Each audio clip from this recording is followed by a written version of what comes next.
Well, it is World Autism Day, and did you know that nearly 25 million people were affected by autism in 2015? Autism affects each person differently, and what you see is often just one small piece of the puzzle. Joining us now to tell us more is Katie Fleetwood and Lauren Albro. Thank you so much for being here. And of course, we're all wearing blue because that's a Light It Up Blue campaign, of course. Yeah, and tell us about the significance of wearing blue.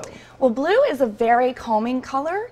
So Autism Speaks, we use blue to just kind of get the word out there and to really stand as one, to bring inclusivity to autism. Well, Katie, tell us your story.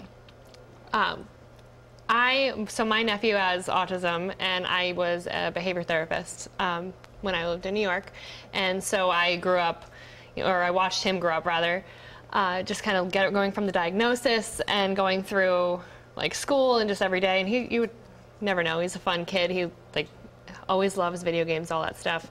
I worked with kids that had autism as well, did home therapy, and they're the most entertaining kids, to say the least. Well, I was going to say, we've done a lot of stories here at News Channel 8 about how key it is to have this early intervention, and if you can jump in early, then the child has a much better opportunity in life to be successful. Is that correct? Yeah. Absolutely, absolutely. You really, excuse me, you really want to get that early intervention so that children have a better opportunity to be involved in a school program that's really going to work for them. And then what would you expect, as a behavioral therapist with all, what can we do when we come across someone and we know that they have autism? What is something that we can do to help them? Accept them As one of us. Like, there's nothing different. That they're just another person. They may have a little more difficulties than every other person, but they're just normal. There's nothing completely wrong. Is there something we can recognize that, each one is different? Yeah, just that each one is different. Each person has their own. So Autism Speaks actually did a lot with trying to get personalized therapy and such, because everyone on the spectrum is different. So they're not one person. There's no one definition of autism. Everyone's not the same. Well, Tampa is working to become an autism-friendly city, and I guess for parents, that's really important. It is.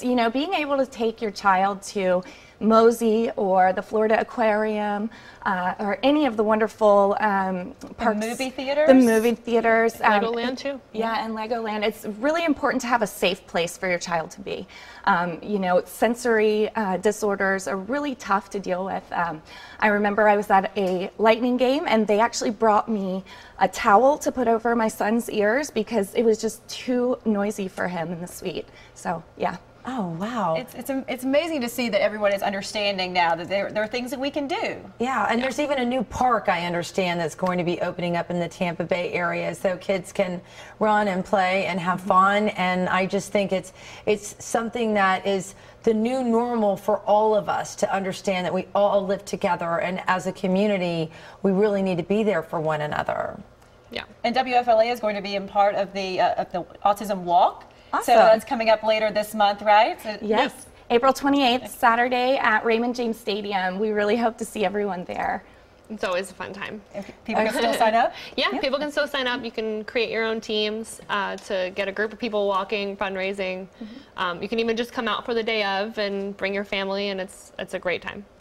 All right, ladies, well, we certainly appreciate you guys joining us on the show and giving us so much great information, and we're all wearing our blue. We'll light it up blue. Light it up blue today. Thank you for telling your story, Katie, Lauren, and we appreciate you being here to make today great. We'll be right back.